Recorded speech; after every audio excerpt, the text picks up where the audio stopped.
You're about to enter into Monica's universe, where her inquiry may align you to new dimensions.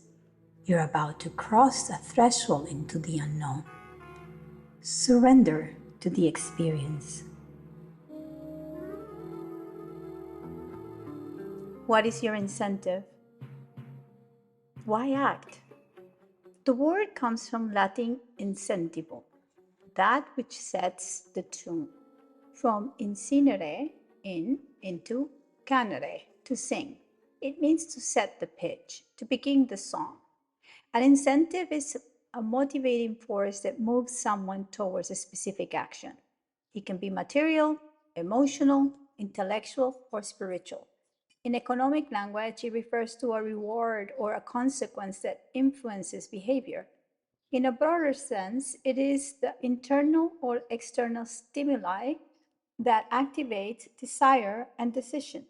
Incentive answers a simple question: why act? Most people inherit their incentives without examining them, absorbing the logic of approval, security, or survival from environments that rewarded compliance and call it maturity. My incentive starts from coherence.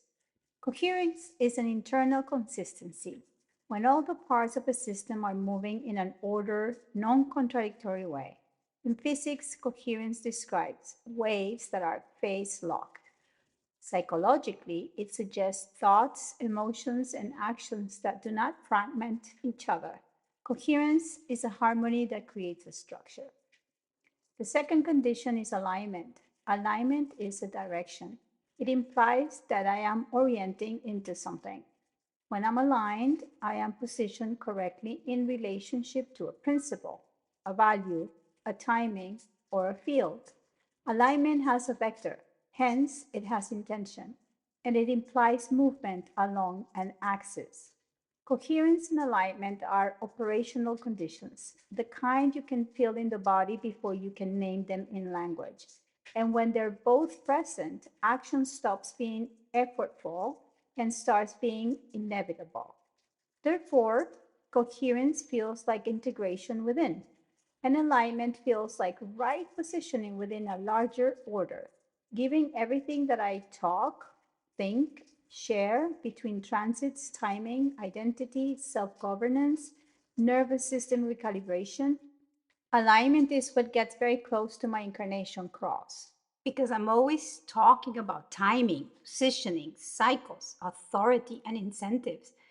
But for that to happen, coherence is a condition that is occurring internally. The nervous system is where this either unfolds or consolidates.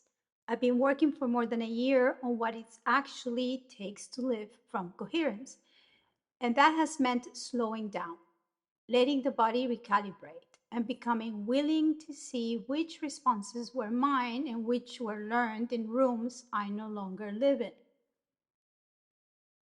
The nervous system holds memory, as it encodes every environment is passed through, every relationship that taught it what to expect, and it keeps running those predictions until something interrupts the pattern with enough consistency to replace it. The interruption I committed to was risky, internal, methodical, and slow, because the nervous system changes through repetition, through choosing a different response in the same circumstances that used to trigger the old one, until the new response becomes the reflex.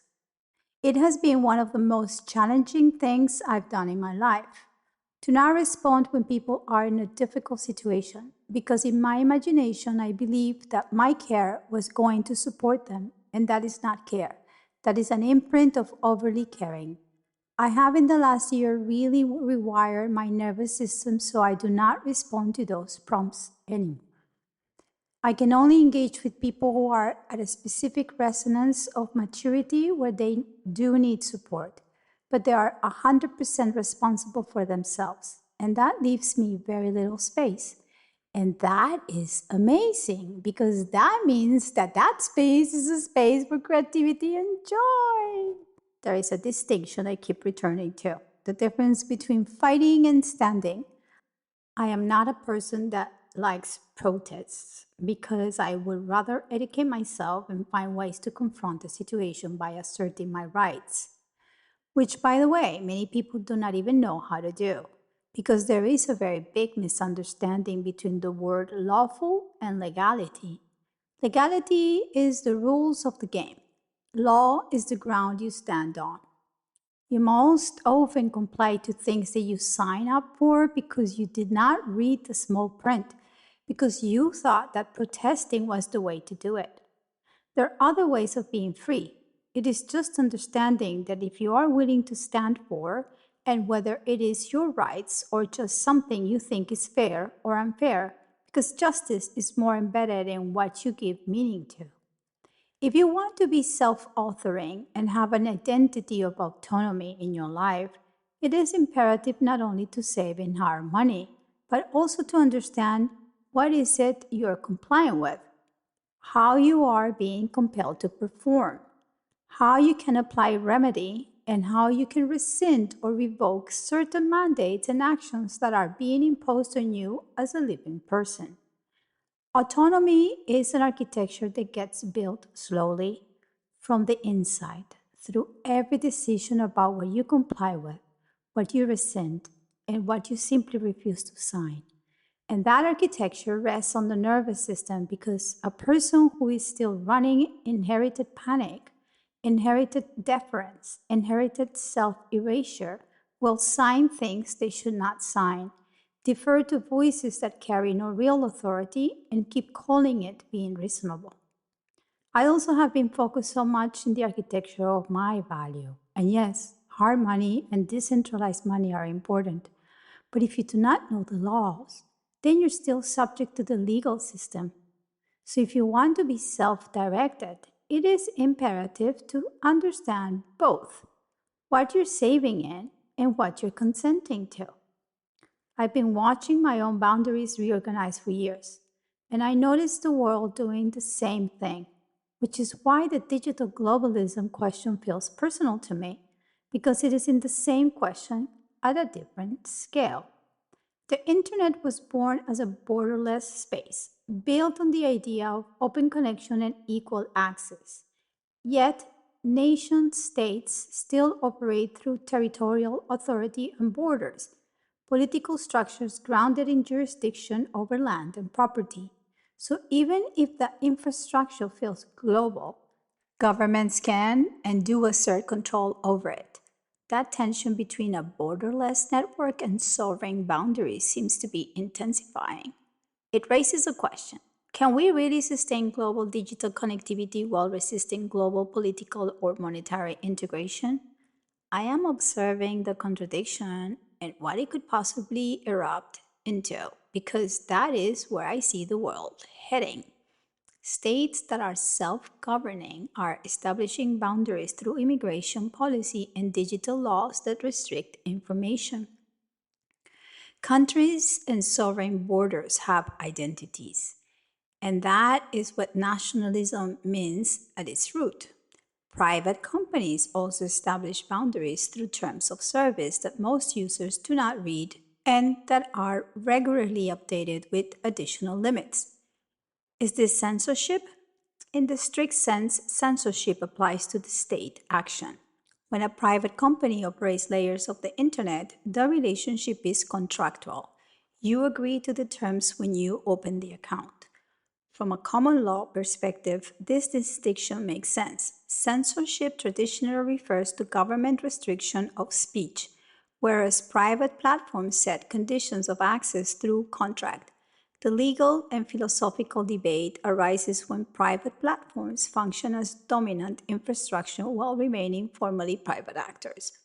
It doesn't take much to notice that the collective tone has already shifted. 3 days ago, at the Munich Security Conference, German Chancellor Friedrich Merz stated, "The world order as it has stood for decades no longer exists." At the same conference, US Secretary of State Marco Rubio said, "We are in a new geopolitics era because the old world is gone." And in a recent reflection, Ray Dalio wrote that we are entering a new world order. I'm not building a thesis here, I'm just observing our orientation. When leaders speak in this register, something structural has already shifted underneath.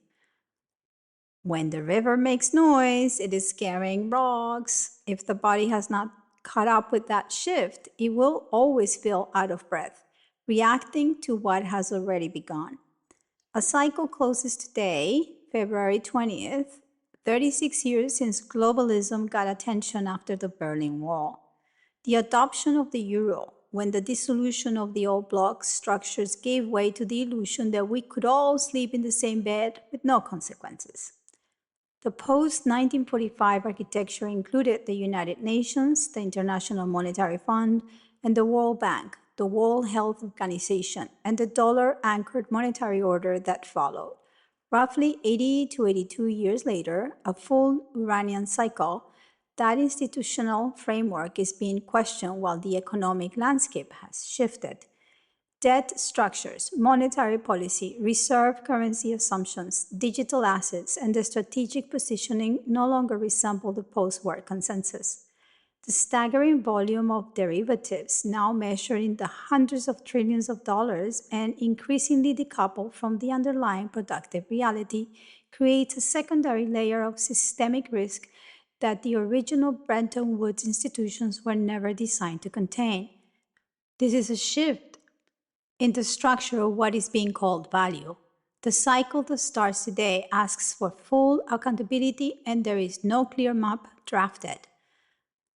What I do when these things show up is sit down, pause, observe, look for patterns, and bring some discernment to the thing, because there is nothing I can do other than take care of my rights and take care of my compliance or lack of compliance to lead and live a better life. The incentive for me is to be 100% free, joyful, and creative, and to trust in myself. And if I'm going to trust myself, I have to understand the difference between law and legality. I have to understand why the money in the world is inflated and carries no stored value. I have to understand why my nervous system reacts instead of responds. Coherence is that internal harmony of all the parts moving together without fragmentation. And alignment is the intentional position of a wide integrated system along a chosen axis of meaning, timing, and direction. The process of creation is unyielding. It begins with a framework, a skeleton of an idea that requires the creator to navigate and maneuver through a sea of possibilities. This journey represents the fundamental struggle between the chaos of the draft versus the order of the edit, where the ultimate goal is to strip away the noise until the core message is finally lucid. Success in this space requires a constant balance of static rules versus fluid execution. While the invisible logic versus visible results may seem disconnected to an outsider, the editor understands that every high-level choice requires a specific nuance. We build upon ancient foundations versus modern applications, ensuring that the final product maintains a perfect tension of clinical precision versus raw emotion. Eclipse shenanigans. Eclipses do not arrive politely. We're in an eclipse window now, February 17th, March 3rd, 2026. There is a clear rupture in the collective and individually. Those who want to see the truth and those who want to keep the old past alive, keeping memories alive that have not matured. Denial is a bitch because it catches up eventually. The eclipse came as a good friend to those who claim readiness to leave behind a degenerative vision. The future is filled with principled individuals and it demands and requires transparency. What the eclipse activated was already moving in the nervous system of anyone paying attention. The pressure towards coherence, the demand for alignment, the end of performing a version of yourself that no longer has enough energy to sustain itself. Most personal planets have been traveling through the same area where this eclipse occurred, and these subjects have been imminent in my consciousness for months, accumulating slowly until the eclipse made them impossible to postpone. The astrology is an atmosphere. The real weather is inside. What is your incentive? The one you actually live from. The one the nervous system already knows. the one the eclipse just made harder to ignore. As a record of what actually happened when the rewiring became real, the body knows the difference, even when the mind is still negotiating. That last sentence took years to mean what it really means now. As long as I have joy creating, that gives me trust, and therefore everything initiates into a place of abundance and self authority. This is the architecture: joy as the foundation of trust, trust as a condition of agency, self direction as the ground from which aligned action becomes possible. I am willing to spend less time educating people who are not ready and more time engaged with people who are really willing to cross the line. The invitation here is simple, and it asks everything of you. Where is your joy? What does your nervous system do when you imagine actually living from it, fully, without managing how it lands on others? Is the image warm and shaped like a sturdy companion? Or does it dissolve the moment someone else's shame enters the room? You do not have to answer out loud, but the body already knows, and it has been waiting for you to stop pretending otherwise. So, what comes next? Saturn defines while Neptune establishes your connection to the divine. You are free, standing for your rights and holding your bags. The old habits and attitudes have left your nervous system, stripping you from an outdated identity. As the reset begins, what do you feel? How is the image or idea felt in the body? Is it warm and shaped like a sturdy companion?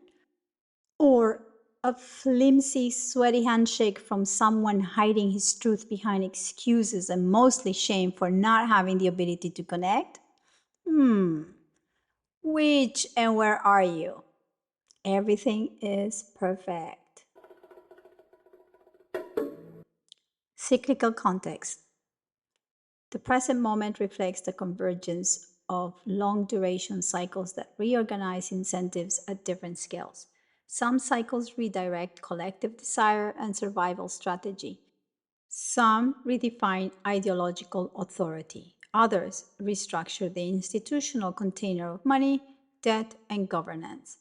The period between 2026 and 2028 marks the intersection of three temporal architectures: the 18.6-year nodal cycle of the Aquarius Leo axis corresponds to a collective evolutionary shift between individual sovereignty and participation within larger networks. The nodal axis describes a polarity between past conditioning and directional growth. When the North Node moves through Aquarius and the South Node through Leo, emphasis shifts away from the centralized authority, charismatic leadership, and ego driven narratives, and towards a decentralized system, technological meditation, collective structures, and network based organization. Each time the North Node enters Aquarius, monetary tension becomes visible. The 1933 cycle corresponds with gold confiscation and monetary centralization. The 1971 cycle corresponds with the suspension of gold convertibility and the formalization of the fiat regime. The 2007-2009 cycle corresponds with the global financial crisis and exposure of systemic leverage, giving birth to Bitcoin as the most important technology of this century. Aquarius nodal periods repeatedly coincide with stress around monetary sovereignty and financial network structure. The 36-year Saturn-Neptune cycle resets the boundary between definition and trust. Saturn governs law, authority, and institutional form. Neptune governs myth, divinity, and unconscious collective imagination. When they converge, the narrative that justifies power dissolves and must be rewritten. These periods consistently coincide with ideological reorganization and shifts in what is legitimate.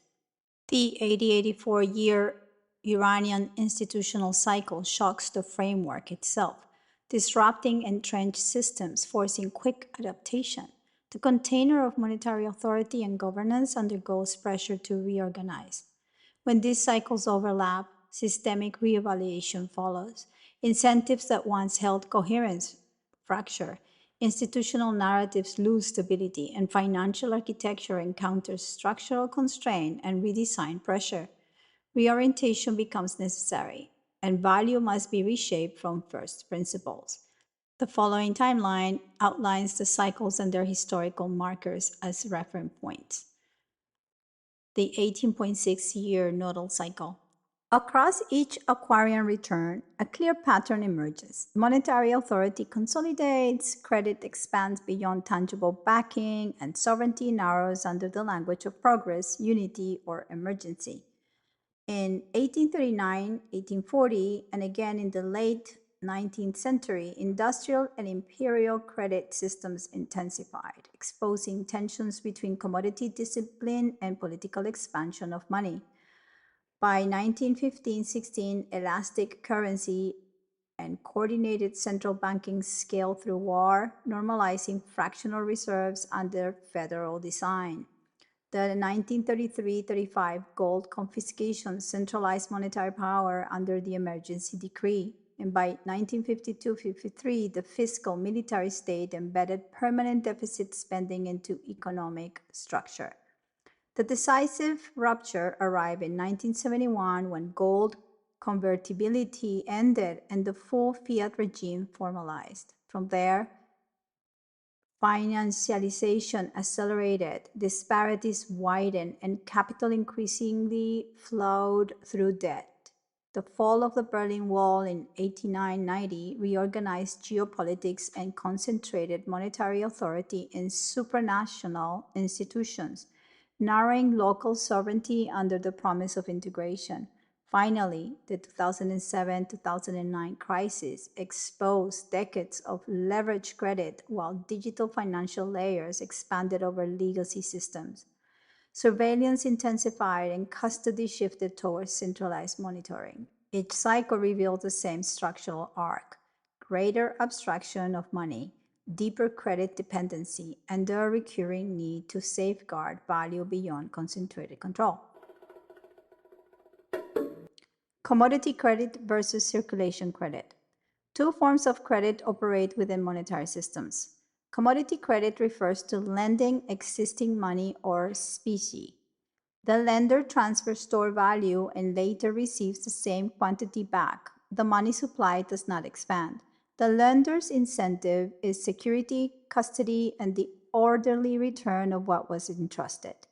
Circulation credit permits banks to issue claims beyond existing reserves through accounting expansion. Credit is created through debt issuance rather than the transfer of existing commodity-backed funds. The money supply expands structurally through leverage, increasing monetary claims without a corresponding increase in underlying goods. When centralized banking scaled during the wartime finance in the 1910s, elastic currency and coordinated credit expansions became normalized. Over successive cycles, reliance on circulation credit compounded leverage across the system. The current U.S. federal debt, exceeding $37 trillion, reflects the cumulative expansion of a debt-based monetary architecture layer over this system of credit issuance. As Ludwig von Mises wrote, there are two sorts of credit: commodity credit and circulation credit. Commodity credit transfers present goods against future goods. Circulation credit, issued through fiduciary media not covered by money, expands claims without increasing real capital. Credit expansion does not create wealth. It creates additional titles to the same underlying resources. Today, this distinction clarifies what is unfolding. Even assets considered hard money, such as silver, gold, or Bitcoin, are increasingly mediated through derivatives, options, futures, and exchange-traded structures that trade as paper claims rather than as settlement in the underlying asset. In the case of Bitcoin, January 24 marked a structural shift with the issuance of spot ETFs, introducing large-scale institutional wrappers that allow exposure without direct custody. The market now operates with layered claims on a finite base, and price discovery increasingly reflects flows within these derivative structures rather than simple transfer of the assets itself. The monetary good remains scarce. The claims upon it multiply. Scary. In this kind of structure, the real value sits with the people who actually hold the asset. Coins in cold storage, metals in vaults, direct custody. Everything else is a claim layer on top of a claim. Those layers depend on counterparties, clearinghouses, and legal continuity. If the system fractures, those promises fracture with it. What remains is what is directly held. In a full systemic break, paper evaporates, possession endures. Have a great week. These are the footnotes. The left angle cross of alignment formed by gates 27, 28, 19, and 33 describes a life theme of relating to others. Alignment stabilizes in the relational field through discerning where care circulates, where risk deepens shared purpose, and when withdraw stewardship, transforming nourishment into selective care guided by long vision and the protection of resources that hold integrity and real value. Gate 19.2 brings natural sensitivity to needs and community dynamics, an instinctive attunement that recognizes reciprocity and senses where belonging supports coherence. Gate 28.6 searches for meaning through conscious risk, choosing commitments that justify endurance and refining value through existential testing. And Gate 33.2 requires retreat and reflection, integrating experience in privacy so that re-engagement arises from clarity and embodied memory. The left angle cross of alignment formed by gates 27, 28, 19, and 33 describes a life theme of relating to others. Alignment stabilizes in the relational field through discerning where care circulates, where risk deepens shared purpose, and when withdraw stewardship, transforming nourishment into selective care guided by long vision and the protection of resources that hold integrity and real value. Gate 19.2 brings natural sensitivity to needs and community dynamics, an instinctive attunement that recognizes reciprocity and senses where belonging supports coherence. Gate 28.6 searches for meaning through conscious risk, choosing commitments that justify endurance and refining value through existential testing. And Gate 33.2 requires retreat and reflection, integrating experience in privacy so that re-engagement arises from clarity and embodied memory. Legality, the rules of the game, refers to whether an act complies with specific written statutes, regulations, or black-letter law. An action can be perfectly legal, adhering to the rules, but still be immoral or unjust. For example, historical examples of legalized injustice. It is about procedural compliance. Law, the ground you stand on, represents the deeper structural foundation of rights, justice, and the law of the land. And it is the context, the environment of authority, and the principles that underlie the specific rules. It is the ground that supports or validates the actions taken within the game. Number 3, to legally or physically force an individual or entity to fulfill an obligation, act, or duty, often under threat or penalty. In legal terms, this is known as specific performance, a remedy ordering a party to complete their contract duties when other remedies are insufficient. Take care.